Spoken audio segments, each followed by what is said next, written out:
Aw, the Secretary of State, the United States, the little Marco Rubio, our chief diplomat of the country, the person essentially in charge of negotiating with the rest of the planet, recently said on national television that the current president of the United States is, in his words, the only leader in the world capable of ending the wars in Ukraine, Israel, and Sudan. The only one. Not that he would be the best, not that he would be the most effective, the only one. Out of the 7 or 8 billion human beings on Earth, Donald Trump is the chosen one. He's it. He's the guy. We are going to be there to facilitate that and make that possible and make sure that both sides are talking. And by the way, President Trump is the only leader in the world, acknowledged by all the Europeans, the only leader in the world that can talk to both of them and bring them both to a meeting is Donald J. Trump, the President of the United States. He's the only one. The only leader in the world who can make this happen, who can even bring people together to begin to talk about it in a serious way is President Trump. He's the only one in the world that can do that right now. And I'll remind you that this is the same Marco Rubio that Donald Trump called Little Marco in 2016, hand-sized jokes and all.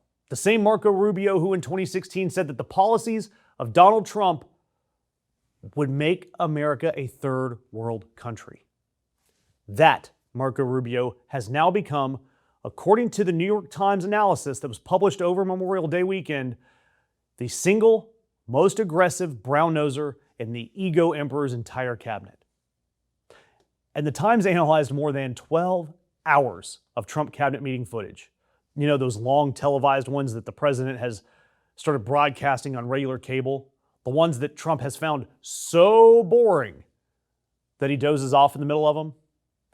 Well, according to the New York Times math, on average, at least 1 out of every 6 sentences spoken in those meetings was either flattery directed at Trump, credit for an accomplishment that he didn't actually accomplish, or an attack on Trump's political enemies. 1 in 6. It's actual data on the amount of brown-nosing inside the United States cabinet of the United States federal government. The cabinet is now functionally a televised praise circle that takes place surrounding the president. And I hate to be fair to Marco Rubio, but to be fair, he is the volume leader mostly because he talks the most. But the intensity champion here appears to be Pete Hegseth, who runs the Department of Defense and has been on television multiple times this year, explicitly saying that Donald Trump is doing things to the military that no other commander-in-chief, dead or alive, has been able to do. Hell, in my opinion, Donald Trump has done things that no foreign enemy has ever been able to do to our military. We're losing in Iran, by the way. Howard Lutnick, Jeffrey Epstein's best friend and current Commerce Secretary, the guy who keeps showing up to bilateral trade negotiations in countries he's clearly never even heard of before, is also one of the top performers at brown-nosing for Donald Trump. Now, JD Vance, he stands in contrast. He was found by the Times to specialize in a different skill set. He actually barely flatters Trump directly. However, he is the cabinet's go-to attack dog on any of Donald Trump's political enemies. I see this as purely a tryout for 2028. Paul Krugman called this dynamic in the cabinet Pyongyang-level flattery. Pyongyang, as in the capital of North Korea, as in Kim Jong-un's country. You have a Nobel Prize-winning economist comparing the cabinet of the United States, the people who serve at the pleasure of the president of a constitutional republic, to the people that are standing in front of the cameras in the most repressive single-family dictatorship on the planet. And I hate to say this, but he's not exaggerating. The Times itself has described what happens in these cabinet meetings as, quote, witnessing courtiers at Versailles before Louis XIV.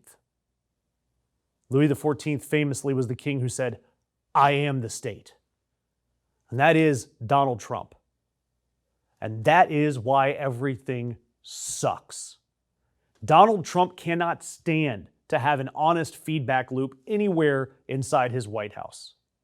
When the president says the war's going great, gas prices are peanuts, the economy's the best it's ever been, no one in his circle will tell him that the war is a global humiliation, that gas is at $4.49, and that the polls have him underwater in every single major issue, including his favorite of border security. The people around him tell him he's a genius. And the plan never changes. The fix never comes. Donald Trump just gets louder, bolder. The cabinet gets louder and bolder. The cameras keep rolling and the country keeps drifting toward the rocks. And if you don't agree with Donald Trump, or if you don't flatter him enough, well, you better get your LinkedIn ready, because you will be replaced with someone who does. And look, if you look back at history, every cabinet is set up differently. Some want the best and brightest, some want dissenters, but all of them are meant to discuss the pros and the cons of policy. The job of a cabinet secretary isn't just to flatter the boss. It's to give him the bad news. It's to give him reality. It's to walk into the Oval Office and say, "Sir, we cannot do that thing that you want us to do." And that used to happen in this country. It does not happen anymore. And fortunately, the New York Times, they just happen to put a number on it. 1 out of every 6 sentences. That's the death of a constitutional republic measured down to a decimal point. But I got to tell you, for my ego, I want to feel just a little bit like Donald Trump. So drop me a comment and unload your best North Korean Trumpian levels of praise upon me. Or you can also tell me how terrible I am. Either way, drop a comment. I'd like it.